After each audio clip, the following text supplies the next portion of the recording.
I always think with the next class that we're going to see, they make the earth move backwards. These are motorcycles which have somewhere in the region of 1,000 to 1,500 horsepower.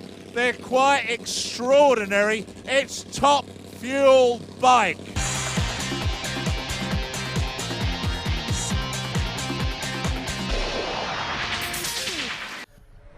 Well, coming into the end of the season here at SantaPod Raceway, there are a few guys in the frame for the title in top fuel bike.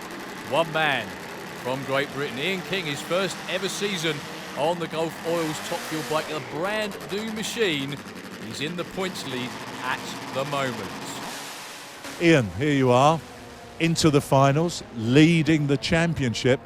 Suddenly, there are a lot of people coming up on the rails against you. Sure, I mean, a lot of the people have been stepping up their game a lot, and the disadvantage we have is we don't have enough laps on this bike. You know, over this whole year, I think I've only ran 22 times down the track, and it's probably a little bit too early for us to have championship aspirations, despite the fact we're leading. I mean, for you, I mean, that must be a wonderful thing to have this new bike, the Gulf Oils bike, for 2011, and come into the finals actually leading the championship. I mean, that must be a credit to you and your team. Well, it's a credit to the team particularly, you know, because brand new bike, I mean, they have to learn, you know, how to tune it, how to make it get down the track as fast as possible. I've got to learn how to ride it properly, and at the moment, you know, we're just trying different seat positions and things, so to be even in the top three was actually beyond what I would have imagined beforehand. And this weekend, where are you in the qualifying so far? We're 2 laps down on qualifying. Yeah, I've qualified number 3, but I had a couple of issues yesterday. I had to dodge some parts from another rider in one pass, and the other one I just wasn't on my game and, you know, rolled the throttle a little bit as I was drifting towards the wall. So today you're feeling a bit more focused? Oh yeah, a bit more focused, a little bit more hopeful that we can improve on what we did yesterday. Well, that's Ian on his championship chances. Another man from the UK in the near lane, Kev Charmin, riding a borrowed machine for 2011 and doing very well at it as well. So Kevin, first of all, we'll speak about the bike that you're sat on. We've seen it before, but not with you on it. So what's that deal all about? The bike actually belongs to Rene Vandenberg, but he's having a new bike built, so he was trying to sell me the bike. I told him I couldn't afford it. Because we're good friends, he's done me a rental deal. So we're using it and trying to develop it, and maybe we'll buy it. Now, the scary thing is when someone does give you a rental deal, if you have a great weekend and you love riding this bike, it's going to cost a fair bit of cash. It does cost some money, but you know, Rene's a fair guy. We go halves on any breakages. Some of the parts we had in the bike at the beginning of the season were very old. I managed to destroy those for him, but we've gone halves on a brand new B&J gearbox, and now we're just trying to get back to where we were because the ratios are different in this box.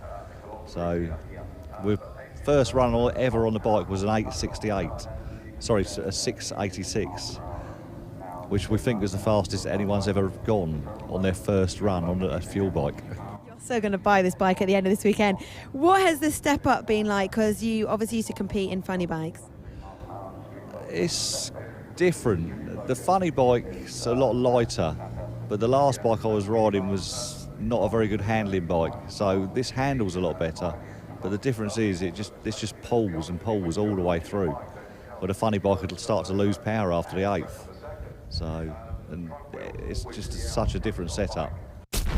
Well, the handling of a top fuel bike is all important. Number 1 in qualifying, the quickest man outside the US again, Peter Svensson with a 588, would you believe?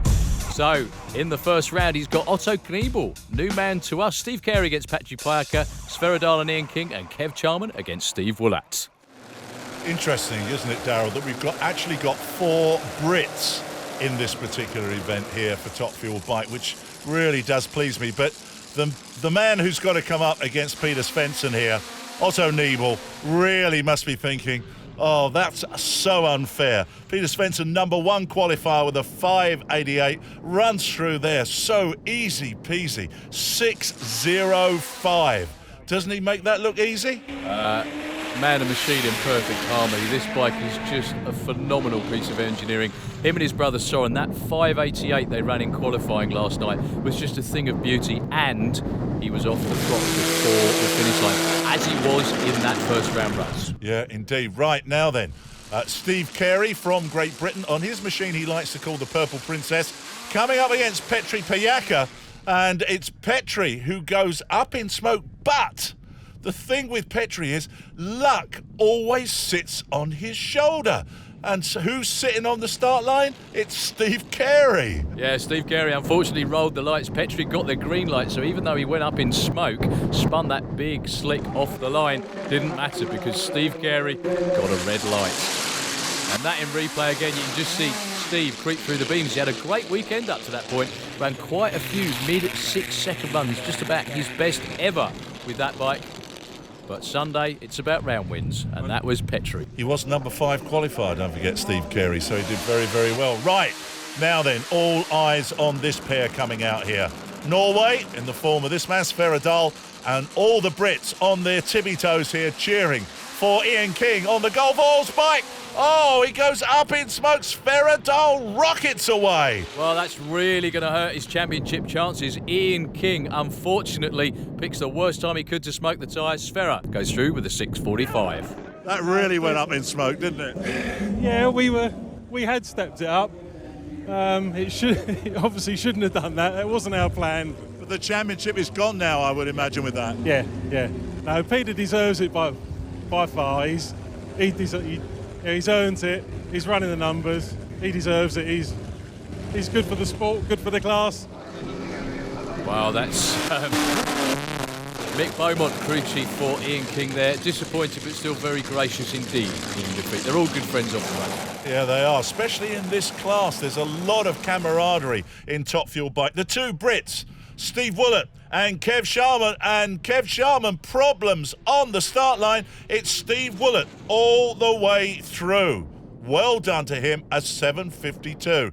A little stumble across the start line there, which is unusual for Steve. Yeah, it is. We're not really sure what's happened there, but we'll talk to Steve when he gets back. He's usually up to date with everything going on. So Yeah, and a long way away from the sort of performance that we now expect from you. yeah, we ran really well on the first pass, but we've had a few transmission problems and we've sort of been forced into changing a few bits. But we'll see what we can do for the next one. Yeah, but at least you're winning. We are, yeah. So it's going to be tough against Sverre in the next round, but we'll see what we can do. Well, our semi-finals will be Peter Svensson against Petri Pajaka. That will actually decide the title. Sverre Dahl against Steve Weller on the other side. And here is Peter Svensson, complete with camera on his crash helmet, against the man who always seems to have the luck gremlins on his side, Petri Pajaka. So we have got Sweden in the form of the yellow bike, the multicoloured ex-Ian King machine in the hands of Petri from Finland. But hey, Peter Svensson making no mistake this time. Look at that, a 6:01. Wow, that bike is consistent. And unbelievably fast as well. 6:01 on the Top Fuel bike is just Star Wars number. It is absolutely fabulous. You can't say how good that is. And Peter Svensson as well, still rolling off the throttle at the finish line. But that's a wrap for the championship. Most importantly for the Kendall team, it will be 2011 champ in Top Fuel bike. Well, your next pair and other semi-finals. Steve Willett there getting set ready to go up against Sverre Dahl from Norway, and Sverre must fancy his chances. You're always a very quiet man. You let your motorcycle do your talking for you. How is it all coming together now? We start get a little bit grip now, so we have to play from here. But I'm glad we came over in a decent time. And the bike seems to be running very well now. Yeah, it's running well, but we have problem with the traction, so we have taken power out all weekend. So now we can step a little bit back. So we see what's happened. Well, this could be a very close race as well. Sverre Dahl from Norway, Steve Willett from the UK, both their qualifying times and first round times very close. Slight hole shot for Sverre Dahl. Look at that bike all over the place. And it is Sverre Dahl from Norway, 6:46 to 48. What a race, John. Yeah, that was phenomenal. So close at the finish line between these two. I know Steve Willett will have hated to have lost that, would have enjoyed the race, hated to have lost. What a fantastic drag race. That's what Top Fuel is all about and sets us up with a phenomenal final. Yeah, the two Scandinavians going at it for the money. And here we go then. Peter Svensson, the Kendall bike from Sweden, against Feradal from Norway. Now, Peter Svensson's bike, one of the reasons it runs so fast, it's a completely unique design. All billet, made by themselves, and very, very strong indeed. That's why you can go so quick. But all of these bikes really are prototypical, and you could just see Sverre stepped up the power so much, blazes the tyre away from the start line. There you are. Peter Svensson takes the win and is the champ. Peter, I'm delighted to say you are the 2011 Top Fuel Bike champion. Yeah, thank you. We're very happy. The Svensson team is always just such a nice, friendly, welcoming team to be around. And in the last few events, it's just all come together for you all. Yeah, we have some good races now in the late of the season here, and yeah, we're having a great time when we're out and racing. And the highlight for you? Last night, maybe in the dark? Yeah, it was, of course, it was the 588 run. It was awful. Well, there you go. They will be wearing the number 1 next season. Peter Svensson, worthy winners of Top Fuel Bike.